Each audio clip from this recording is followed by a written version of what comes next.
Hi guys, this is Rich from podcast.com. Welcome to the February/January Gunpla podcast. Now, sorry it's a bit late. We are going to be going through the January January releases on this one, only because the February ones have not come out yet.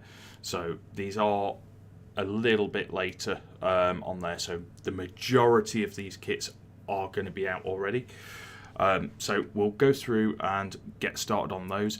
What we may be doing a bit later afterwards is looking at getting the stream set up and get everything up and running for me building, which if I am going to be building is probably going to be my high grade Charles Zaku 1 from the Origin, which I've got only because with my master grades and real grades I'm still yet to buy the water slides for them, so I want the water slides rather than the actual decals, just to make them look that little bit better, pop that little bit more and what have you on there. So without further ado, let me just get my list up that we have here. Let's get you guys onto this screen, which is all shiny and new, so you guys can now see what's on my other screen. So this one right here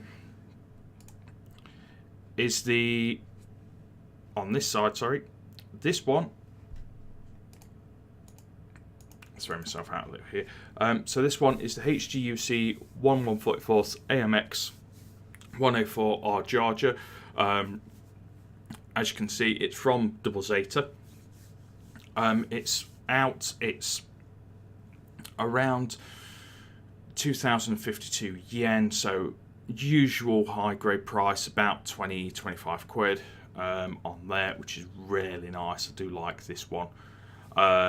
It's a Double Zeta one. Now, in all fairness, I've never watched Double Zeta, so that's a bit of a strange thing. It's just one of those ones I've not, although I've been into Gundam and Gunpla since my teen years, so you're looking at like 15 years plus. I mainly started on Wing like a lot of people, left it for a while and then went on to sort of Double O, and then only sort of recently after Unicorn came out started going down the Universal Century route. So I've sort of seen the original Gundam, I've seen the films up to Char's Counterattack, I've watched 8th MS Team, and I'm still yet to watch stuff like Zeta, Double Zeta, things like that, the in between sort of the original series and Char's Counterattack on there. So the next one we have is a Harrow player. So with Harrow player, this is Mobile Harrow. He is 1,296 yen, so about 13-14 quid by the time you've imported it. It looks really cool. I mean, come on, look at this. It's a Harrow with a mobile armour around it. It looks pretty cool on there. It's only a cheap, pretty much the same as what you get with a SD kit, so it's not going to be massively posable, but it is pretty cool on there. And the next one we've got is a HP PG, so it's a petite guy, Charagai of Aya Fujisawa, from Build Divers, I should say. So this is a pretty cool one. It's just another petite guy version. I have got one on the shelf back there to look at and pick up, but that was one I actually bought for my other half to build, and she's not built it yet. So one of those ones, when she gets around to it, we'll obviously have that on the stream for a bit of a review. It is one of the old petite guys, so I picked it up a good couple of years ago for her. Next one we've got is the MG Sananju Stein narrative car. So obviously narrative is what they're going to be bringing out as the next big release for the Gundam Universal Century series. So it's supposed to happen after Unicorn, and basically centres itself around the Phoenix and the Miracle Children that basically predicted the colony drop. So with this is, again, it's a Sananju, so it's probably going to use the same runners as a normal Sananju. The only difference is, obviously, from this and the Sananju normal one, is that this is white. It is a Vercar, so it's probably going to use the same as the Sinanju Vercar. So it's basically just a recolour on the runners, and everything goes back to normal on there. But other than that, I mean, it's got a few extra weapons, things like that, so you might get a couple of extra runners that you didn't get with Sinanju. I'm not too sure because I haven't actually got one as yet. In all fairness, if I got one, I would probably get a real grade one to match my real grade unicorn when I've built it. So it's just one of those things I probably won't bother getting as yet. Now this one is a HG Build Divers GBN base Gundam. Now it is just Granddaddy Gundam, just in a Build Divers set. This is 1,728 yen, so about 18 quid. And I forgot to mention with the Sinanju Stein, that's 8,100 yen, so that's about £82. Somewhere around there. So it is quite an expensive one for that Sinanju Stein. But yeah, I mean, it's a granddaddy. It's just a bit of a more basic granddaddy. So other than that, it's what you see is what you get on that one. The next one we have is the Build Divers RX-0 Maru Shinki Kesho. Now again, I've not watched Build Divers, so I'm assuming they're going down the route of what you get with Gundam Breaker, where you get an SD as like a support robot, things like that. So we'll see how that goes. I mean, this is 1,944 yen, so about 20 quid. Usual standard SD price. I mean, it does look pretty cool.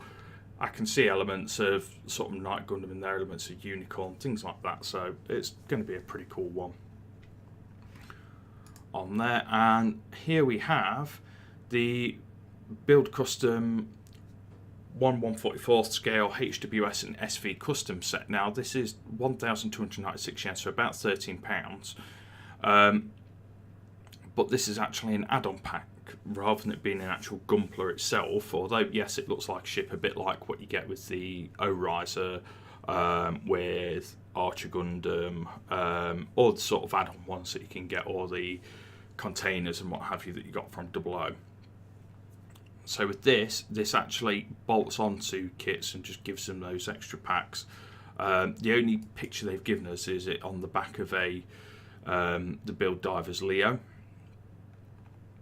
So other than that, I mean, that's pretty much just an add-on pack, so not a lot to say on that one. So now we venture into that ever mystical realm of P Bandai. So we have the P Bandai MG1/100th GM2 Semi-Striker. This is 4,536 yen, so about £46-47. Now looking at this one, as you can see on here, it's a Jim. It's got the beam rifle with an actual beam saber blade attached on the bottom of it, so it's almost like it can shoot or it can slash on there, and it's pretty much just a standard Jim with a few extra bits on there. The next one we have is the HGUC Gaz RL. This is 3,780 yen. So with this one, it's pretty much a two-for kit that you get on there by the looks of things. I've not seen these kits before, so I don't know what they're actually from. I'm assuming they're from one of the with it being HGUC, it's from one of the Universal Centuries series that I've not actually watched yet. So if you can enlighten me as to which series this one's from, obviously if you're on YouTube, drop a comment section. If you are on Twitch, obviously just drop us a note in the chat on the actual video on demand, and then we'll go through from there. Next one we have is a 1/144th Jagan D-Type Escort Team Custom. Again, this is a high grade, it's P Bandai, so 1,944 yen, which isn't actually bad for a P Bandai. Even though it's just a high grade, yeah, it's a Jagan, bit different colouring, but other than that, it's a standard Jagan, so nothing too much to talk about there. Now, the next one, this is one I do like. This is a 1/144th HG Leo with the flight unit. Now, this is 1,836 yen, which again, it's not too bad for a P Bandai. But it's the fact of it's a Leo with the flight suit. Now, for those of you like myself that grew up on Gundam Wing being on Cartoon Network, and that was your first exposure to Gundam, because over here in the West, we didn't get anything like the original Gundam back in the 70s or any of that sort of anime. Was very limited over here in the West. It was either mainstream cartoons, or with the anime we got basically about 97, 98, somewhere around there, I think. Cartoon Network picked up Toonami, and we started getting, besides Pokemon, we started getting stuff like Dragon Ball Z and Gundam Wing, and then Sci-Fi picked up a few with Nadeshiko,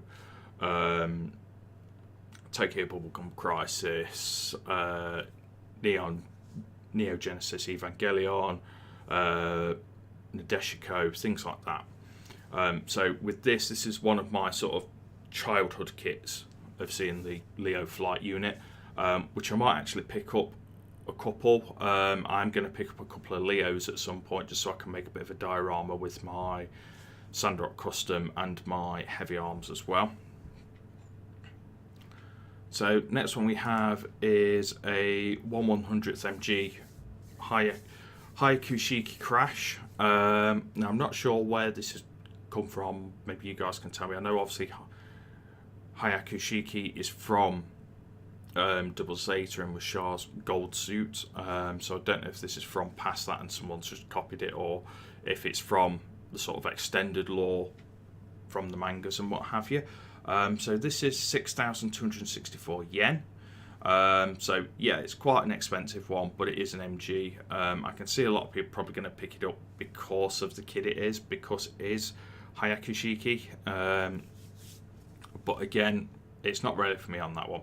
Now the next one I really do like, and I'm a bit annoyed they did this as a P Bandai, but this is the RE100 Jagged Doga in Quest Pariah's colours. So this is the pinky red Jagged Doga as opposed to the blue one that was Gune's. Now with this one is 4,860 yen, so it's going to be about 50 quid. I do like Quest's Jagged Doga. I prefer Quest's Doga to Gune's, just because it's ready pinky colour and it's pretty cool. It would be nice to have both of them, but then again I might have to, if I did that, I'd have to buy a new Gundam just to get the whole set together for the bit of the battle.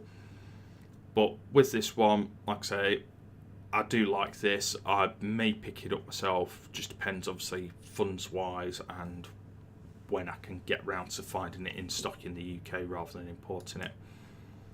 So next one we have, and this is a good one, this is the real grade Wing Gundam Zero Custom Endless Waltz, and it's in the clear colour. So this is 2,916 yen, so not too bad really for a real grade, 30 quid. This is pretty much a Gundam base, Tokyo display base as a bonus comes with this apparently. But this is pretty much a Gundam base special as well, so this one will probably have a massive price hike from the scalpers. So with this one, like you can see, it is Wing Zero Custom. It's a beautiful kit to start off with, and then they've made it translucent, so it's just really nice.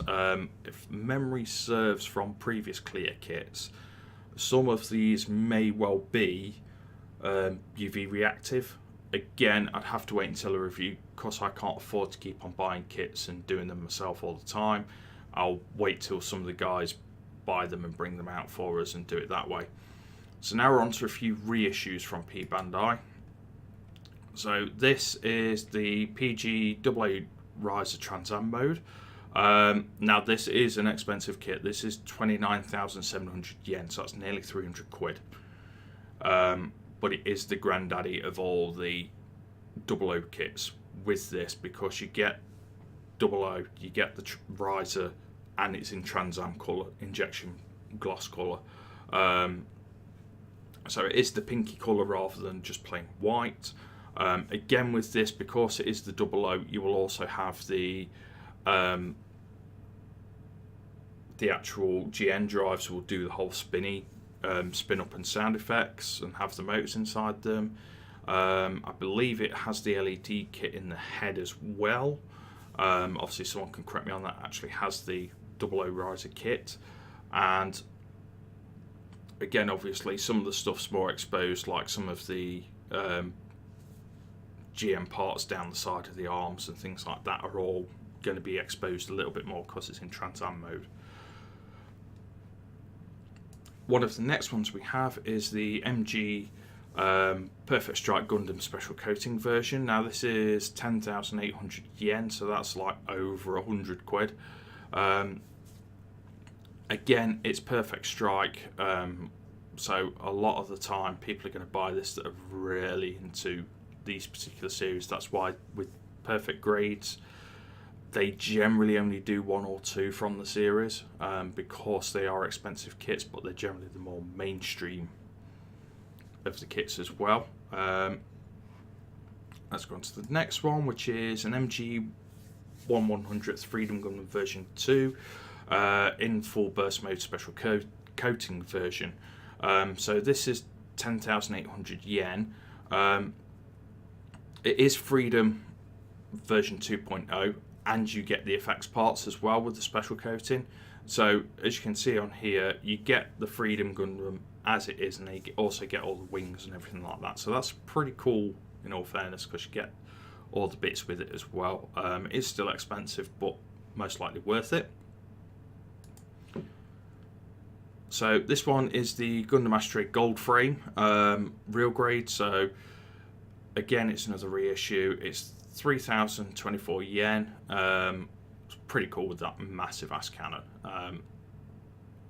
or bazooka on there, and the gold ashtray frame. It is just it's one of the ashtrays. It's from Seed. Unfortunately, I've not watched Seed or Seed Destiny yet. It is one of those I've got to get around to actually watching, so it'll probably take some time to get through those. And the next one we get is the real grade Gundam Ashtray Gold Frame. It's the Amatsu Mina one. Now this is 3,456 yen, but it is the Amatsu, so it's got a lot of moving parts on this one. It has all the binders, everything like that, so it's pretty cool on there. And the next one is MG 1/100th Hayakushiki Kai mass production version. Now this is 5,940 yen, so about 60 quid. Again, it was just when they, I think this is from the extended law rather than being from Double Zeta, because I think it's when they tried to mass produce the Hayakushiki,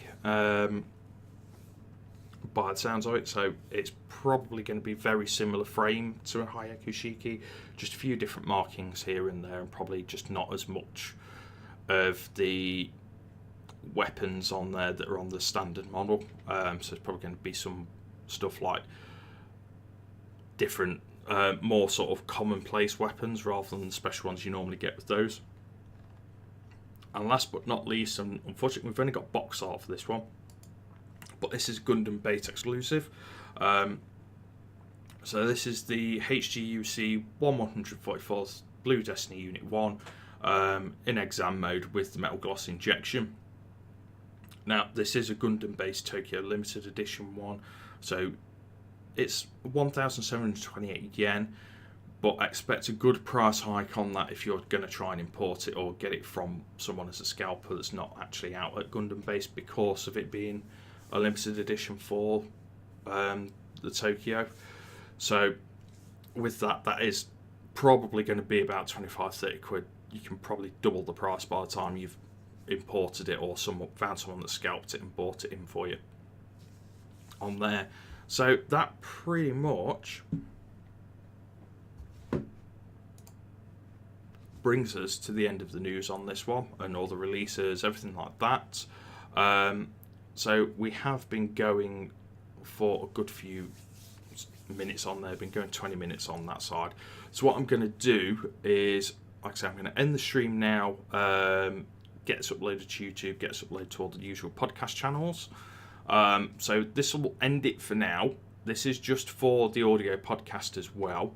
And then what I may do later is come back and you can actually see me snap fitting a kit together, or it may well be a bit of gaming. I'm not sure yet of what I'm going to stream later on.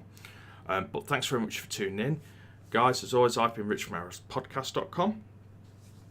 Obviously, go to the website, ArabosPodcast.com. Go to Twitch, twitch.tv/Arabos24.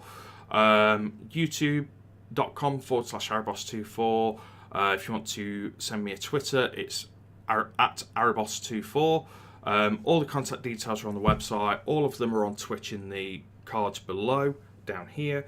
If you are watching this on YouTube, obviously drop us a subscribe and a like on the video if you enjoy it. If you don't enjoy it on any of the platforms, obviously drop me a comment over, whether it be on the webpage, or it be on Twitch, or it be on YouTube. Drop us a message over, drop us a comment over, anything like that. I need your feedback so I can improve. Other than that, I'm going to carry on doing what I do. I am hopefully going to get a little bit more consistent in terms of schedules, things like that. Unfortunately, just a few things that have been going on in the background have taken over. So it's just going to be one of those things of, I'm going to still be doing the podcast. I'm still going to be doing the videos, the Twitch streaming, the YouTube videos, everything like that. It's just going to be a case of, sometimes there are going to be a bit of a longer break between one episode and the next episode at the minute, just while I get everything sorted on my end and get everything squared away. But as always, thank you so much for watching, listening, however you've been sort of tuning in. If you do have anything, obviously drop me a follow, drop me a like, everything like that. And thanks very much for listening, and I'll catch up with you guys next time.